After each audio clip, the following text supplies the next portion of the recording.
தாய் தமிழ் உறவுகளுக்கு வணக்கம். பிச்சைக்காரனிடம் பாட்டிலுக்கு 10 ரூபா வாங்கி கட்சி நடத்தியது யார் என்ற தலைப்பில் இந்த காணொலியை காண்கிறோம். பிச்சைக்காரனிடம் பாட்டிலுக்கு 10 ரூபா வாங்கி கட்சி நடத்தினது யார் என்ற தலைப்பில் இந்த காணொலியை நான் காண்கிறோம். செந்தமிழன் சீமான் அவர்களை திட்டமிட்டு அவதூறு பரப்பி அவமானப்படுத்தியது திராவிட முன்னேற்றக் கழகம். கடந்த 5 ஆண்டுகளில் நாம் தமிழர் கட்சி தலைமை ஒருங்கிணைப்பாளர் செந்தமிழன் சீமான நாம் தமிழர் கட்சி தம்பி தங்கைகளை எவ்வளவு தூரம் அசிங்கப்படுத்தணுமோ அவ்வளவு தூரம் அசிங்கப்படுத்தியது இந்த திராவிட முன்னேற்றக் கழகம். விஜயலட்சுமியை கூட்டிகிட்டு வந்து காசை கொடுத்து சீமான் மீது அவதூறு பரப்பினது இந்த திராவிட முன்னேற்றக் கழகம். செந்தமிழன் சீமான் மீது திரள் நிதி திருடன் அப்படிங்கிற ஒரு படத்தை கட்டினதே இந்த திமுக தான். திரள் நிதி திருடன், திரள் நிதியை வச்சு வயிறு வளர்க்குறாப்புல அப்படின்லாம் அவதூறு பரப்புச்சு. திரள் நிதி அப்படின்னா என்னன்னு கேட்டிங்கன்னா, நாங்கள் திமுக, அண்ணா திமுக, காங்கிரஸ், பாரதிய ஜனதா கட்சி, விடுதலை சிறுத்தை கட்சி, இந்திய யூனியன் முஸ்லீம் லீக் கட்சி மாதிரி ஆட்சி அதிகாரத்தில் நாங்கள் கிடையாது. நாங்கள் ஒரு 3ஆம் தர கட்சின்னு சொல்லலாம். அப்படி தான் இருக்கோம். 3வது இடத்துல நாங்கள் இருக்கோம். நாங்கள் கட்சி நடத்தணும்னா எங்களுடைய கட்சி தொண்டர்கள்ட்ட இருந்து பணம் வசூல் பண்ணி நாங்கள் நிதி திரட்டி நாங்கள் கட்சி நடத்துகிறோம். இதுக்கு பேர் தான் திரள் நிதி. ஆனால் திரள் நிதி திருடன், இதை வச்சு தான் சீமான் வயிறு வளர்க்குறாப்புல, பிறப்பு நடத்துகிறாப்புல அப்படின்ட்டு இன்றைக்கி திமுக நெட்டிசன்கள் மூலமாக அவதூறு பரப்புது. இன்றைக்கி 5 வருஷம் கழித்து குட்டு வெளியே வந்திருக்கு. என்னன்னு கேட்டிங்கன்னா, டாஸ்மாக் கடையில் பாட்டிலுக்கு 10 ரூபா வாங்கினாங்க. இது தேர்தலுக்கு முன்னாடியே விஸ்வரூபமாச்சு. பாட்டிலுக்கு 10 ரூபா. இந்த பாட்டிலுக்கு 10 ரூபா வசூல் பண்ணி டாஸ்மாக் சங்கத்துக்கு போகுது.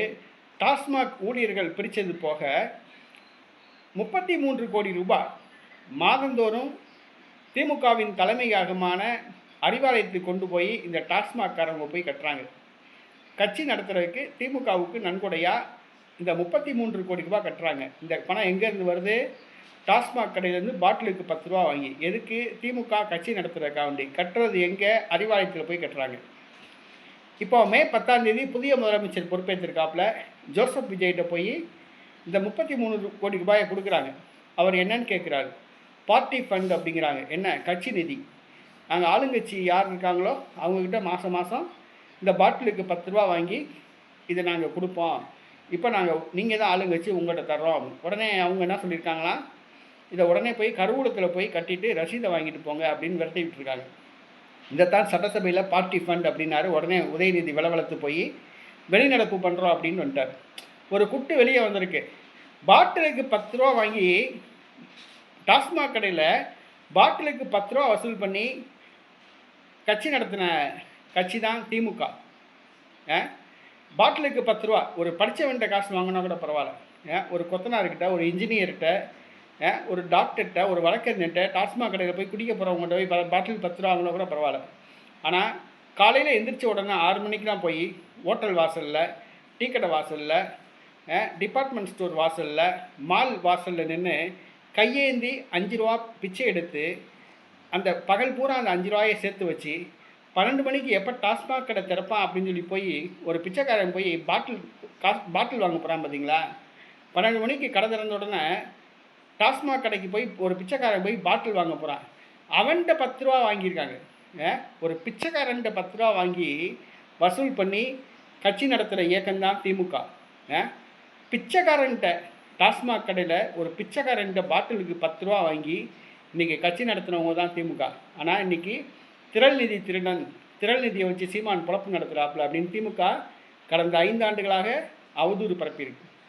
ஆக நாங்கள் குட்டை வெளியே கொண்டு வர்றோம். இனிமேல் இந்த திரள் நிதி திருடன் அப்படிங்கிற வார்த்தை வரக்கூடாது.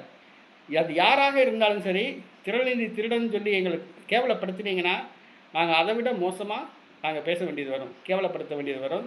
அதான். ஏன்னா திரள் நிதி திருடன் உங்களை மாதிரி மலையை வெட்டி ஆற்று மணலை கொள்ளையடித்து டாஸ்மாக் கடையில் 10 ரூபா வசூல் பண்ணி கட்சி நடத்துகிற அந்த திரள் நிதியை பற்றி பேசுகிறதுக்கு உங்களுக்கு தகுதியே கிடையாது. திரள் நிதியை பற்றி பேசுகிறதுக்கு யாருன்னா, எவன் திரள் நிதி கொடுத்தானோ அவன் தான் பேசணும். அவனுக்கு தான் தகுதி இருக்குது. திரள் நிதி வழங்காதவனுக்கு அதை பற்றி பேசுகிறதுக்கு தகுதியே கிடையாது. பாட்டிலுக்கு பிச்சைக்காரன்ட்ட 10 ரூபா வாங்கி கட்சி நடத்துகிறவங்களாம் எங்களை பார்த்து திரள் நிதி திருடன் அப்படின்னு சொல்கிறாங்க பார்த்தீங்களா? ரொம்ப வெட்கக்கேடு.